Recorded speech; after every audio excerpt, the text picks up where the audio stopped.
도대체 한국에 무슨 일이 일어난 거지?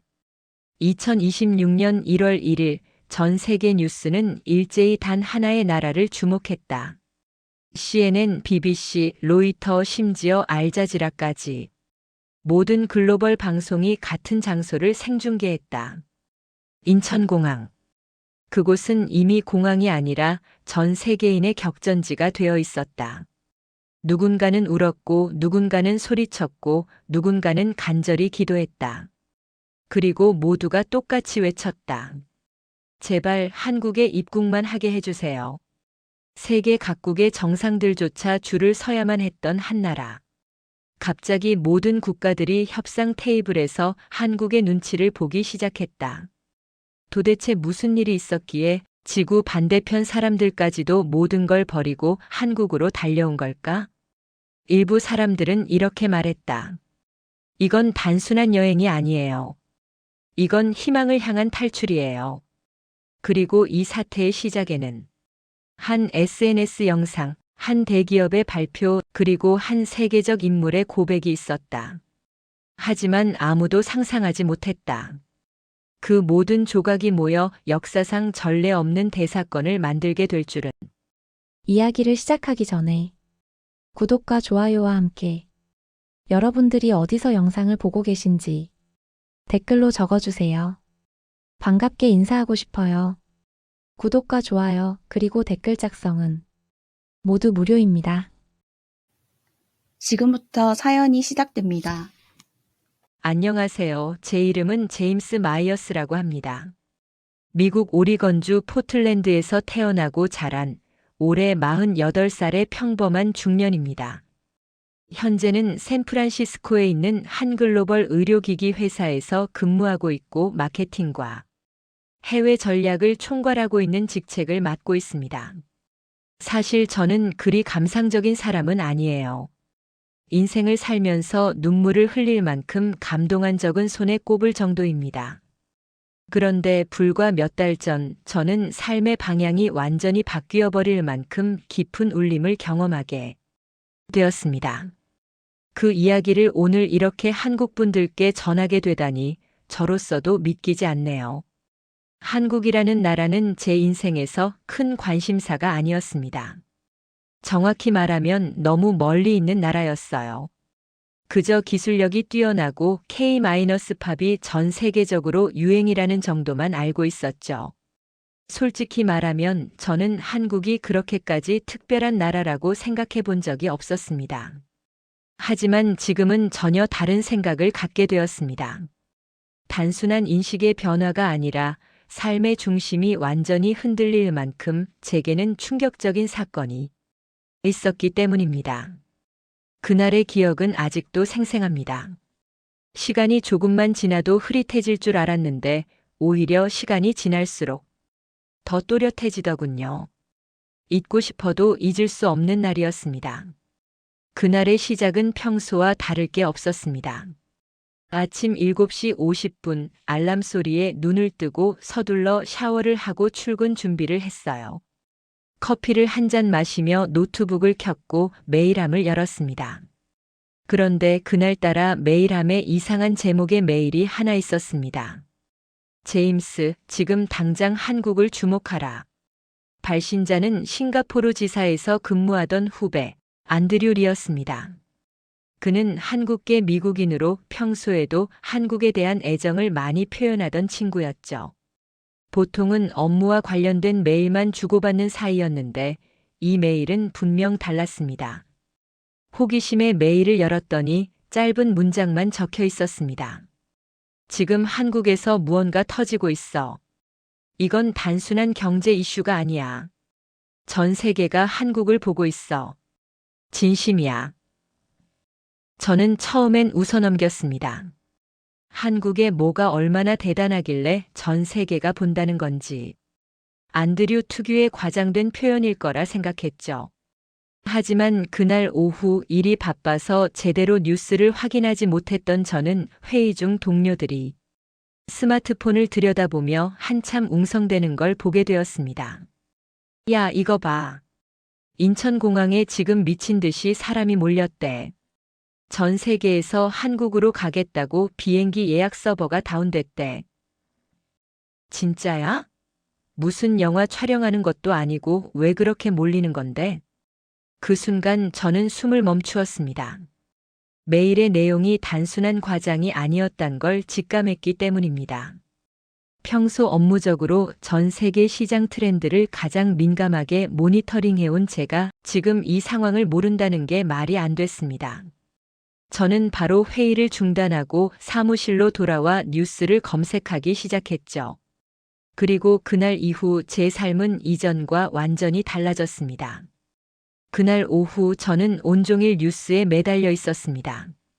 메일로 시작된 의심은 순식간에 확신으로 바뀌었고 제가 소속된 본사 내 전략기획실에도 곧 이 사태에 대한 보고가 올라오기 시작했어요. 놀랍게도 이건 단순한 바이럴 마케팅이나 일시적인 유행이 아니었습니다. 실제로 수많은 외국인들이 한국으로 입국하려는 시도를 하고 있었고 인천공항은 개항 이래 처음으로 입국 대기 대란이라는 초유의 상황을 맞이하고 있었습니다. 공항 내부 사진이 하나둘 공개될수록 저의 눈은 더욱 커졌습니다. 비즈니스 정장을 입은 유럽계 중년 남성부터 아프리카 전통 의상을 입은 여성, 중동 지역에서 온 듯한 가족 단위의 인파, 그리고 캐리어에 태극기 스티커를 붙이고 있는 젊은 청년들까지 누가 봐도 자의적으로 움직인 군중이 아닌 무언가를 향해 절박하게 움직이고 있는 사람들이었습니다. 그날 밤 저는 안드류에게 전화를 걸었습니다. 신호음이 3번 울리자마자 안드류가 전화를 받았습니다. 형도 봤어요? 그의 목소리는 이상하게 들떠 있었고 동시에 무거운 무언가를 껴안고 있는 느낌이 들었어요. 대체 무슨 일이야, 안드류? 농담이면 그만하자. 인천공항에 수만 명이 몰렸다고 하던데 왜? 잠시 정적이 흘렀습니다. 그리고 안드류는 말했어요. 형, 지금 한국에서 무언가 터졌어요. 그냥 기술적 돌파가 아니에요. 인간적으로 희망을 보여주는 일이에요. 나도 처음엔 믿기 어려웠어요. 하지만 지금은 이해해요. 왜 저들이 줄을 서 있는지. 그 말 한마디가 가슴에 콱 박혔습니다. 단순한 뉴스의 흥미거리라면 이런 표현은 하지 않았겠죠. 안드류는 감정이 섞인 어조로 계속 말했습니다. 이번에 한국이 발표한 기술, 그리고 그 기술이 가진 철학, 시스템, 사람들. 이건 그냥 비즈니스가 아니에요. 형도 조만간 알게 될 거예요. 저는 그 통화를 끊고도 한동안 가만히 앉아 있었습니다. 머릿속이 복잡했습니다. 기술, 철학, 사람. 그저 새로운 제품이 하나 출시된 것 정도가 아닌데 왜 세계 각국의 사람들이 입국을 위해 줄을 서며 밤을 새우는 걸까?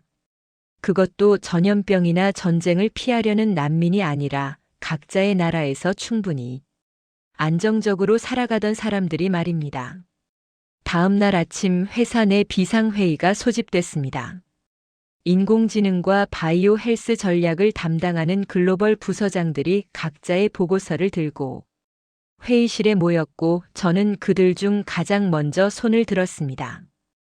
혹시 이 모든 움직임의 중심에 한국이 발표한 차세대 의료 AI 플랫폼이 있는 건가요?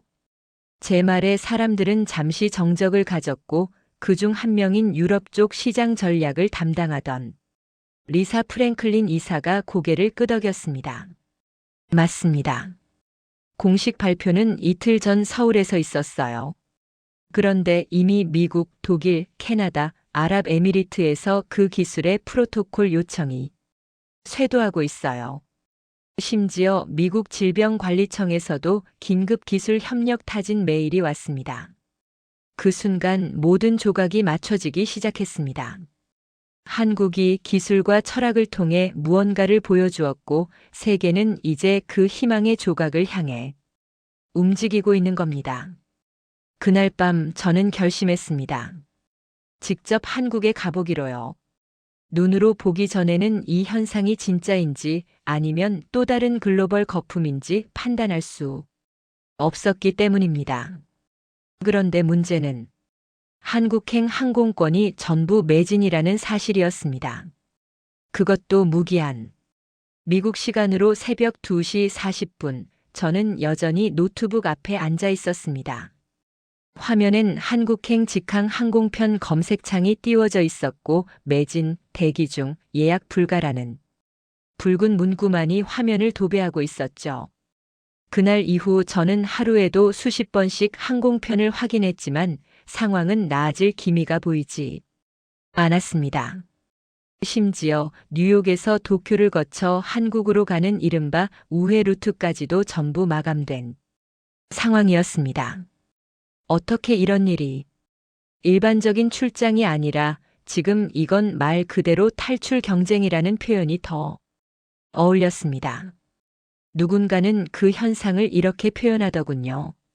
인류의 마음이 한 방향으로 몰리면 시스템이 감당할 수가 없다. 그 말이 지금의 한국행 입국 대란을 가장 잘 설명하는 문장일지도 모릅니다. 저는 결국 회사의 고위 임원들에게 긴급 요청을 넣었습니다. 전 세계 의료기술 전략을 재정립하기 위해선 반드시 현지 조사가 필요합니다. 현장에 가보지 않고는 우리 회사도 미국도 다음 단계를 준비할 수 없습니다. 그날 오후 회사에서 전세기를 투입하기로 결정했습니다. 샌프란시스코에서 일본 나리타까지 간 뒤 다시 한국으로 향하는 민간 항공편을 연결하는 방식이었습니다. 전세기 탑승 승인은 예상보다 빨리 떨어졌고 마침내 저는 한국 땅을 밟을 수 있는 기회를 얻었습니다. 하지만 그건 시작에 불과했습니다. 나리타 공항에 도착했을 때 저는 상상조차 하지 못했던 광경을 목격하게 됐습니다. 이른 아침 6시 50분 공항 대합실에는 이미 수천 명의 인파가 몰려 있었습니다. 그들은 전부 오직 한 방향을 향하고 있었어요. 한국 가는 티켓 아직 있나요? 취소표라도 괜찮아요, 제발. 어제 밤부터 기다렸어요. 아이가 한국 병원에서 치료를 받을 수 있다고 해서요. 한국 정부에서 입국 대기 시스템을 바꿨다던데 진짜인가요? 사람들은 각자 다른 언어로 말하고 있었지만 그 말 끝에 담긴 간절함은 전부 같았습니다. 피난민도 아니고 관광객도 아닌 이들은 각자의 삶을 건 듯한 눈빛이었죠. 그리고 저는 그 틈에서 12살쯤 되어 보이는 한 소년을 보았습니다. 말없이 입구벽에 앉아있던 소년은 품속에서 작은 태극기 배지를 꺼내 꼭 쥐고 있었습니다. 그 모습을 보고 저는 묻지 않을 수 없었습니다. 이 배지 어디서 났니? 소년은 조용히 고개를 들고 말했습니다. 아빠가 주셨어요. 아빠는 예전에 한국에서 공부했어요. 한국에 가면 괜찮아질 수 있다고 했어요. 그 한마디에 저는 할 말을 잃었습니다. 지금 이 사태는 기술의 문제가 아니라 신뢰의 문제였던 겁니다. 사람들은 한국에 어떤 물건을 얻으러 가는 게 아니라 한국이라는 나라에 믿음을 품고 있는 것이었습니다.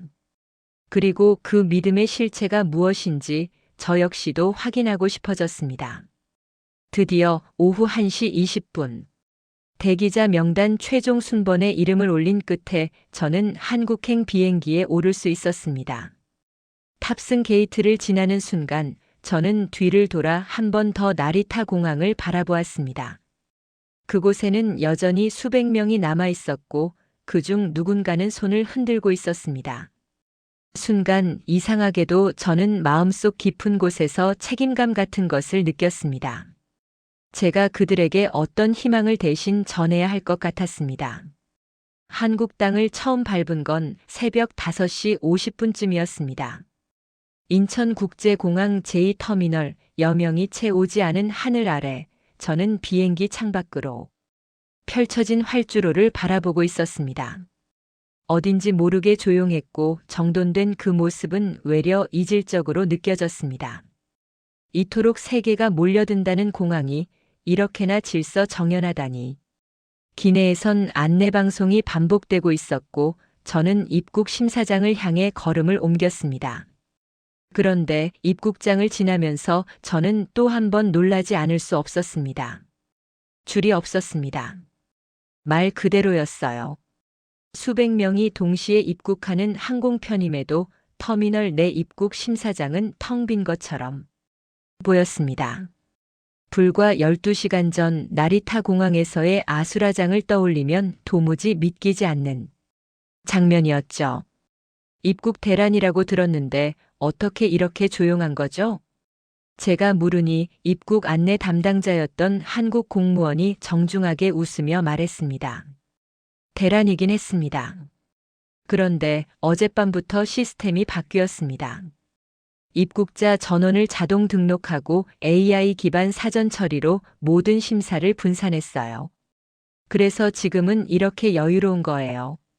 저는 말문이 막혔습니다. 방금 전까지도 미국 내부에서는 한국은 감당 못할 것이라는 말들이 오갔거든요. 그런데 현실은 그 누구보다 조용하고 빠르게 정리되어 있었습니다. 공항 안대합실에는 외국인들을 위한 안내 로봇이 이동 중이었고 곳곳에 영어와 아랍어, 스페인어가 병기된 디지털 사인들이 움직이고 있었습니다.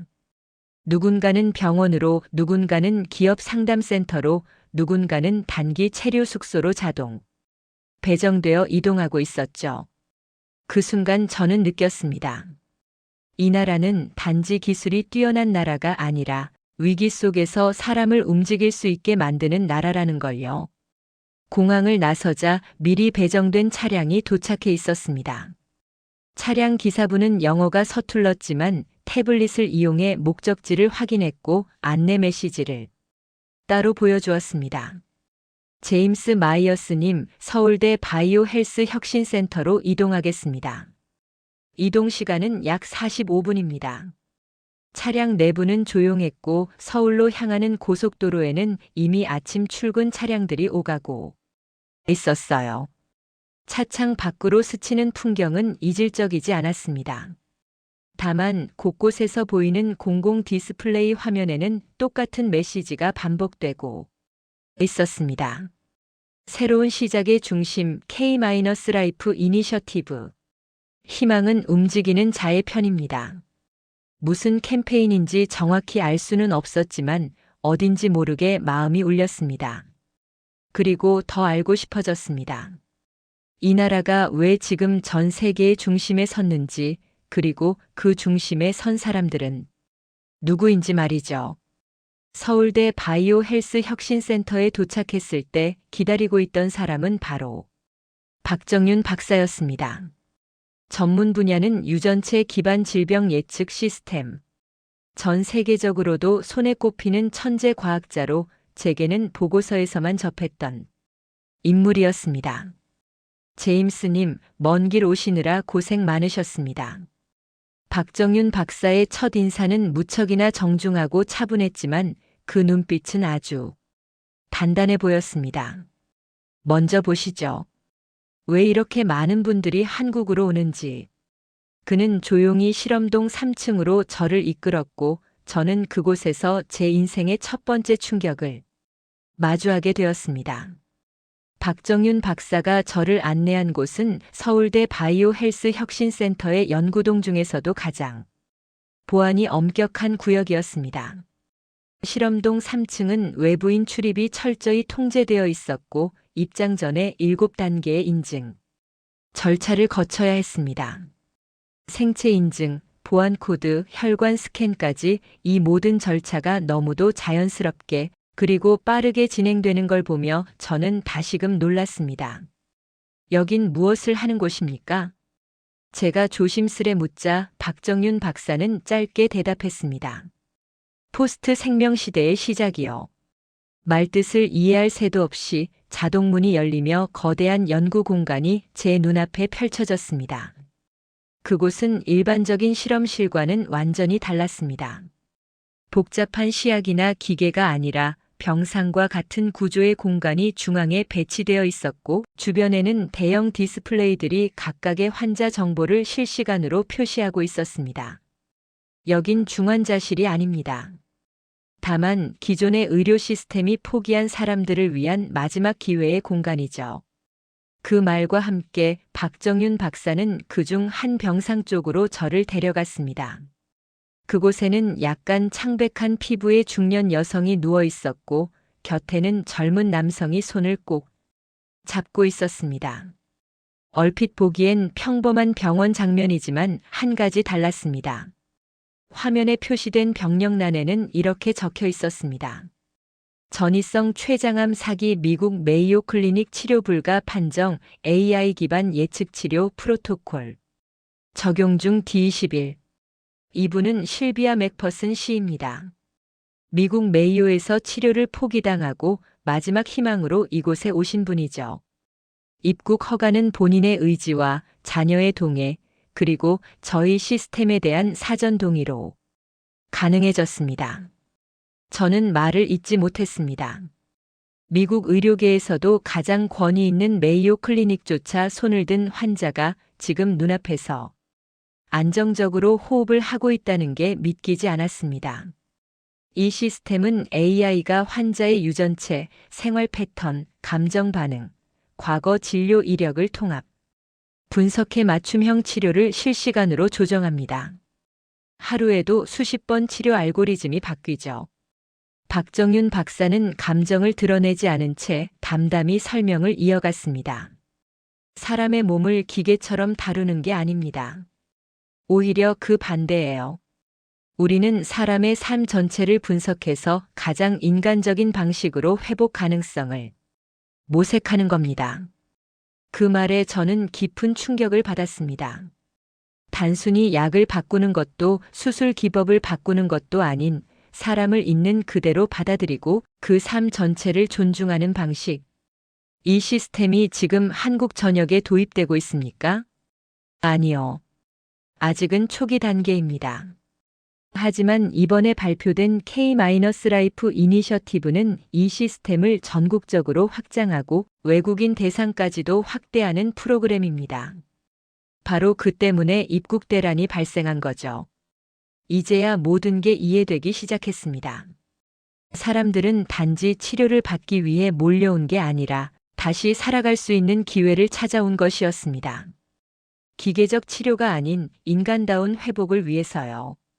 그 순간 저는 다시 며칠 전 나리타 공항에서 보았던 그 소년의 눈빛을 떠올렸습니다. 그는 알고 있었던 겁니다. 한국이라는 나라가 단순히 선진국이라서가 아니라 삶의 마지막 조각마저도 끝까지 지켜보는 곳이라는 걸요. 그리고 저는 느꼈습니다. 제가 여기에 와야 했던 진짜 이유를요. 실험동을 나와 저는 한동안 아무 말도 할 수 없었습니다. 말 그대로 충격이었죠. 지금까지 제가 알고 있던 의료란 늘 숫자와 확률의 영역이었고 인간은 그 숫자에 맞춰 움직이는 대상에 불과했으니까요.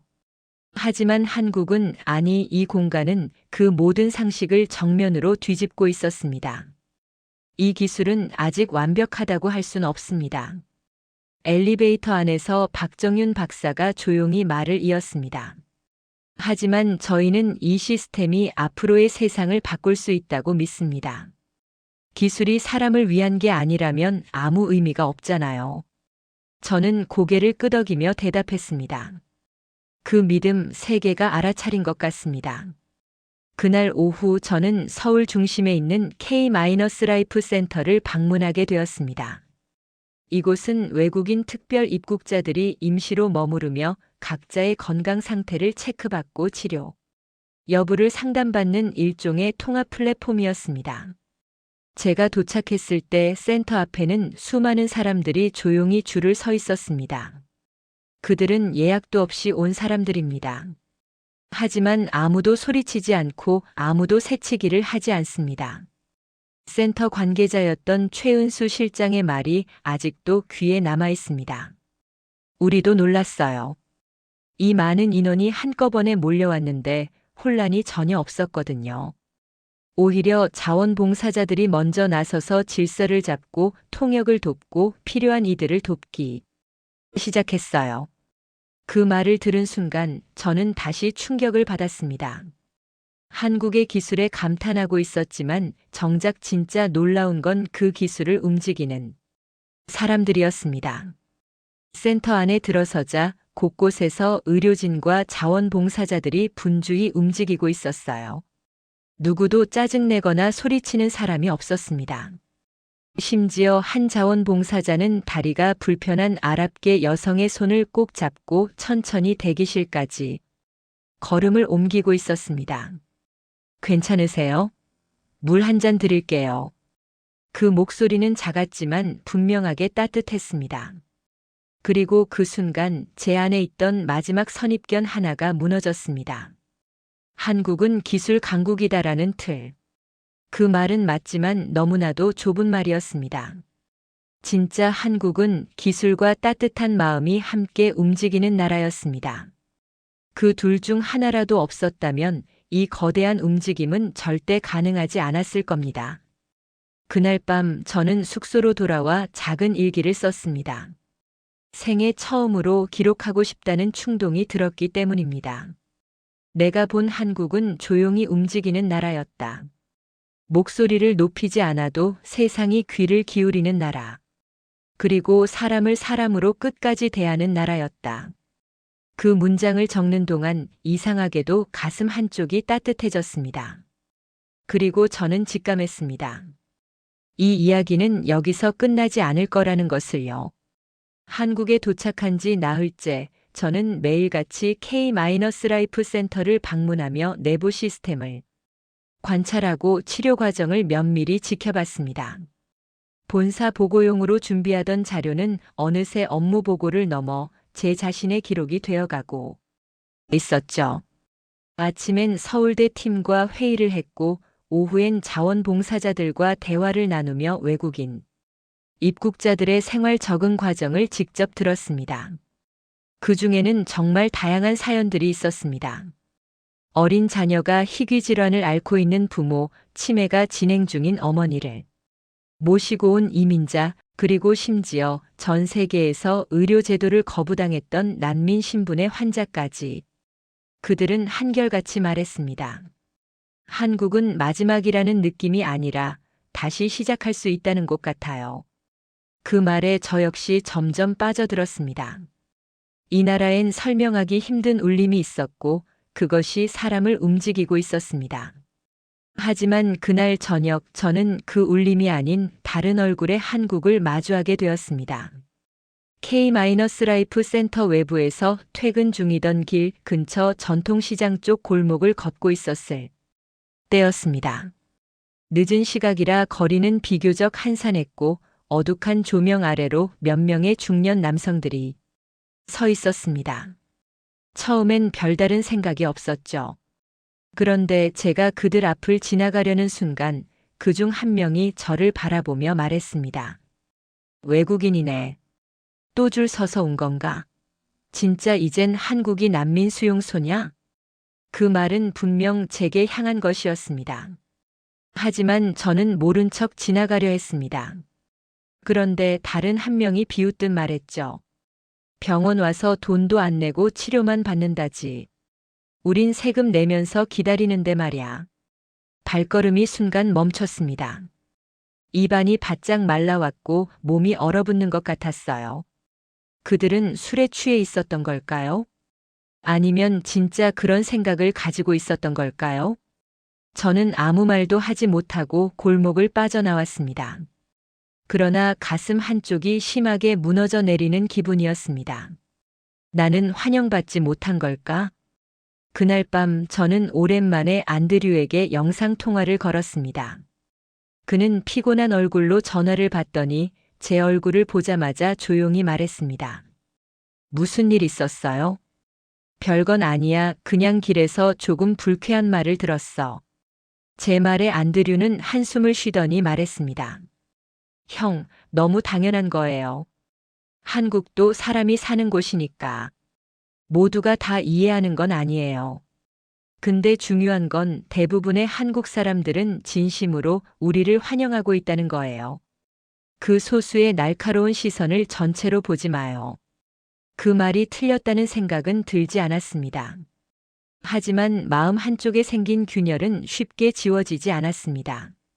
내가 여기에 와도 되는 걸까? 처음으로 그런 생각이 들었거든요.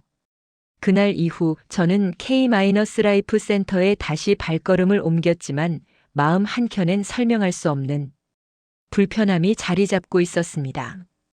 외면상으론 똑같이 웃고 메모를 하고 질문을 던졌지만 제 안에서는 자꾸만 그 골목에서 들었던 말이 맴돌았습니다. 난민 수용소라는 표현, 세금 내는 우리는 뭔데라는 말. 그들이 틀렸다고 생각하진 않았습니다. 그저 저는 제가 어떤 시선으로 비춰지는지 처음으로 깨달았던 겁니다. 그 불안은 결국 작은 사건을 계기로 터지고 말았습니다. 오후 2시 박정윤 박사와의 미팅을 마치고 나와 자원봉사자 휴게실 근처를 지나던 중이었습니다. 자판기 앞에서 커피를 뽑으려는 찰나 옆 테이블에서 누군가 나누던 대화가 무심코 귀에 들어왔습니다. 오늘도 미국 사람 왔다던데요.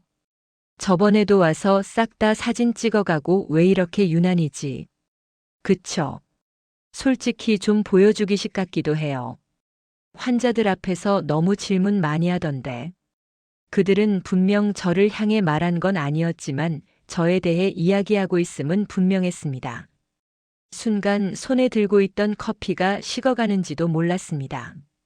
정확히 무슨 감정이었는지는 모르겠지만 그 순간만큼은 서운함과 당혹감 그리고 자괴감이 한꺼번에 밀려들었습니다. 저는 며칠 전까지 환영받는 사람이라 생각했는데 알고 보니 누군가에겐 이방인이자 불편한 존재였던 것이죠. 그날 밤 호텔로 돌아와도 잠을 이룰 수 없었습니다. 보고서 작성은 손에 잡히지 않았고 괜히 인터넷에서 외국인 혐오, 입국 제한, 한국 여론 같은 검색어를 뒤적거리며 시간을 보냈습니다. 그런데 검색 도중 우연히 한 익명의 게시글을 보게 되었습니다. 제목은 이랬습니다.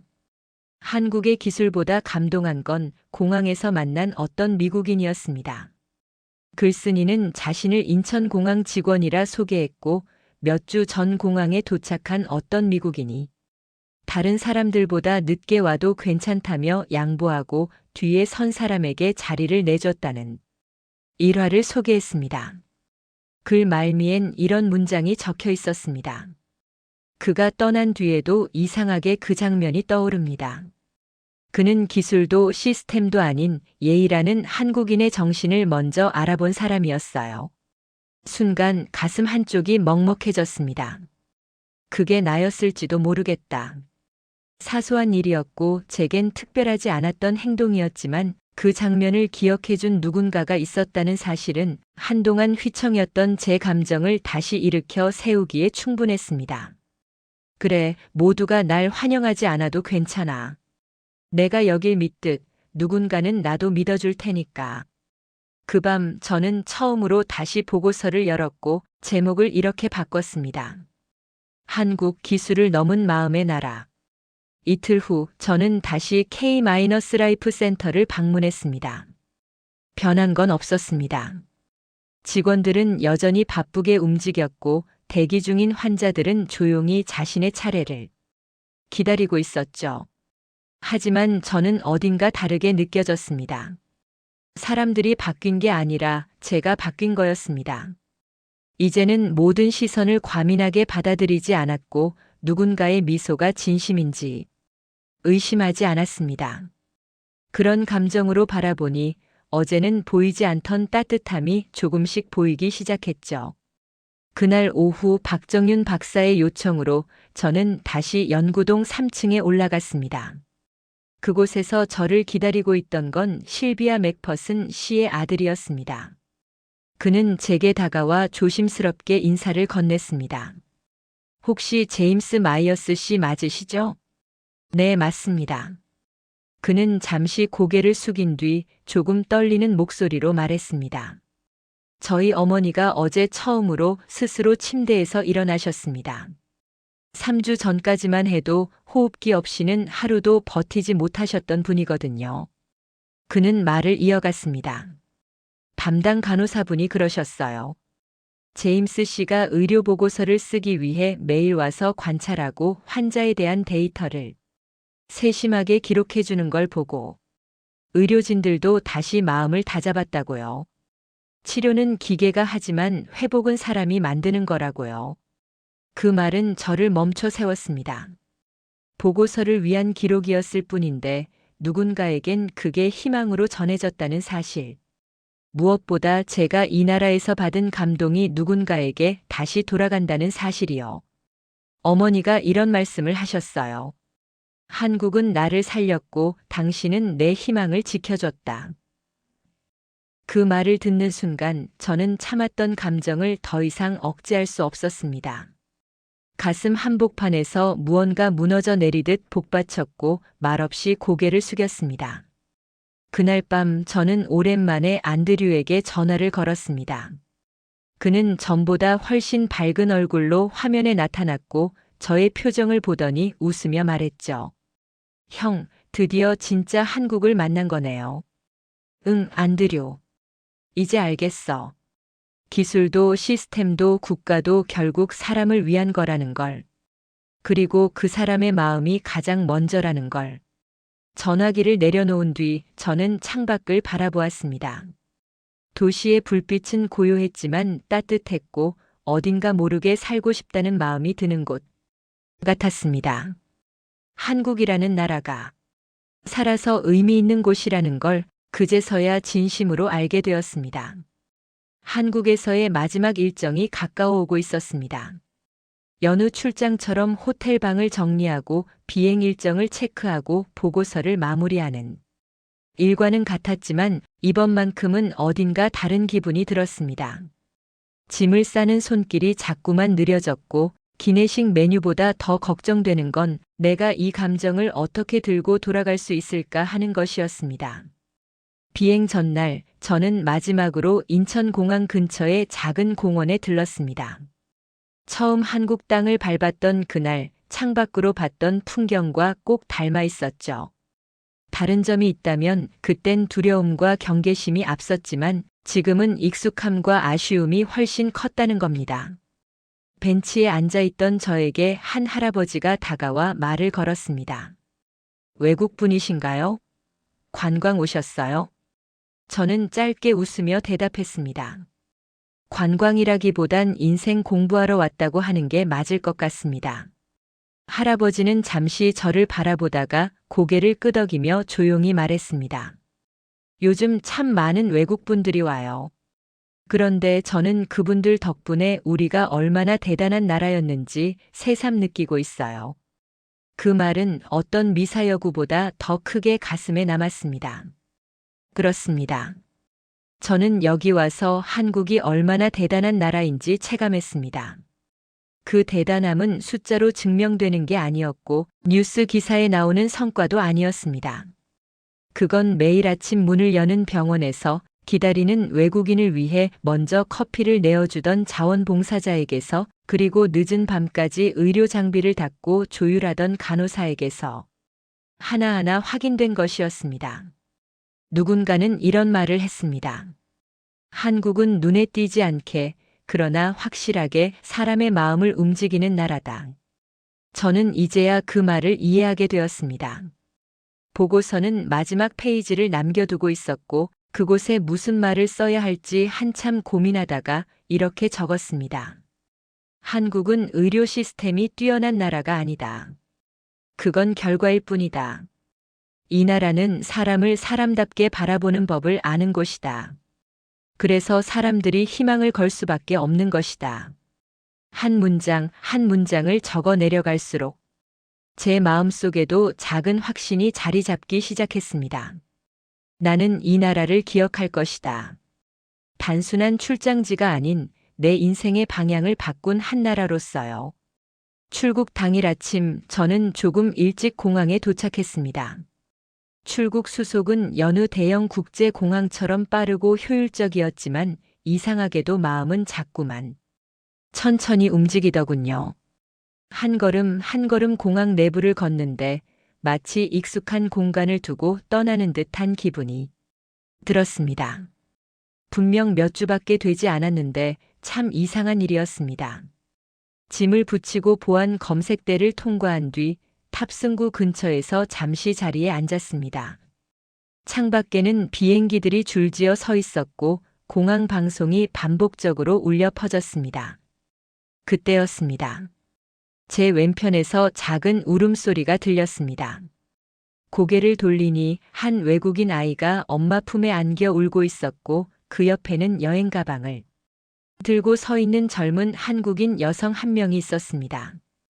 괜찮아요? 뭔가 도와드릴까요? 그녀가 조심스레 묻자 아이의 어머니로 보이는 여성은 머뭇거리며 영어로 말했습니다. 비행 시간이 바뀌었는데 공항 직원과 소통이 잘 안 돼서요. 아이가 너무 지쳐서.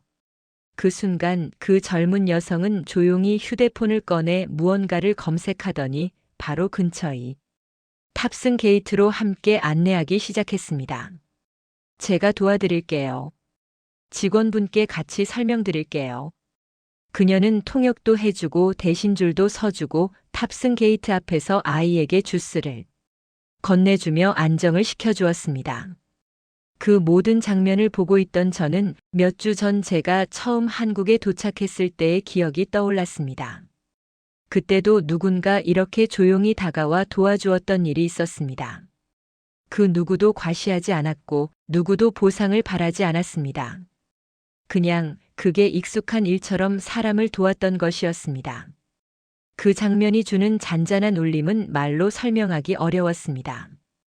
그 어떤 보고서나 기술적 설명보다도 한국이라는 나라의 진짜 모습을 가장 또렷하게 보여주는 순간이었죠. 탑승 시간이 다가와 비행기에 오르며 저는 다시금 창밖을 바라보았습니다. 푸른 활주로와 여전히 바쁘게 움직이는 공항 직원들, 그리고 환송을 나와 손을 흔드는 가족들의 모습.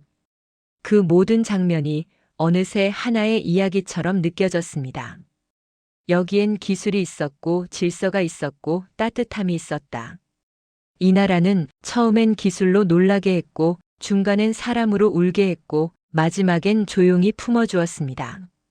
좌석에 앉아 안전벨트를 맨 후 저는 한동안 눈을 감고 있었습니다. 방송이 흘러나왔고 비행기가 천천히 움직이기 시작했습니다. 마지막 순간 마음속으로 조용히 말했습니다. 고맙습니다, 한국. 미국으로 돌아온 지 일주일째 되는 날, 저는 늘 가던 회사 사무실의 창가 자리에 앉아 있었습니다. 창밖엔 샌프란시스코 특유의 회색빛 하늘이 드리워져 있었고 도로 위를 오가는 차량 소음이 낮게 깔려 있었습니다. 모니터 앞에 앉아 다시 메일을 열고 회의 자료를 정리하며 일상으로 복귀한 제 모습은 겉으로는 변함없어 보였습니다. 하지만 제 안의 세계는 분명히 달라져 있었습니다. 회의 중 동료들이 해외 시장의 동향을 이야기할 때 저는 한국이라는 단어가 나올 때마다 이상하게도 마음이 두근거렸습니다. 이제 그 이름은 단순한 시장이 아니라 제 삶의 중요한 기억이자 방향을 바꾼 이정표가 되었기 때문입니다. 보고서 최종본은 결국 13장이 넘었습니다.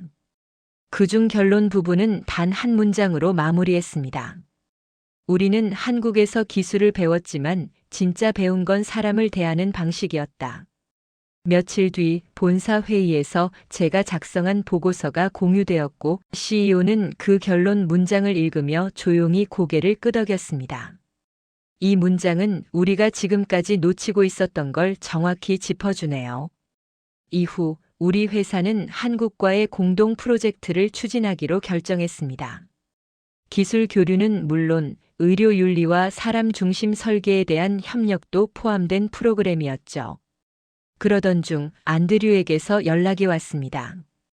형, 혹시 내년에 한국 다시 갈 생각 없어요? 이번엔 우리 둘이 같이 다녀보자고요. 좀 느긋하게. 기술도 좋지만 이번엔 사람 만나러 가는 거잖아요. 그 말에 저는 웃으며 대답했습니다. 그래. 다음번엔 출장이 아니라 여행으로 가는 거다. 전화기를 내려놓고 잠시 눈을 감았습니다. 한국에서 만났던 사람들, 들었던 말, 보았던 표정 하나하나가 영화처럼 떠올랐습니다. 그리고 저는 그 모든 기억을 조용히 가슴에 묻었습니다.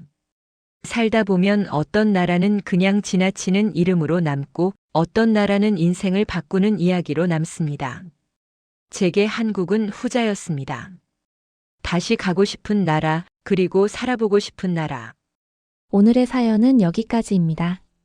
오늘의 사연이 마음에 드셨다면 1초 밖에 걸리지 않는 좋아요 버튼 한 번만 눌러주세요. 여러분의 클릭 한 번이 영상 제작을 하는 저에게 가장 큰 힘이 된답니다. 다음에 더 좋은 영상으로 여러분을 찾아오겠습니다. 끝까지 시청해주셔서 감사합니다.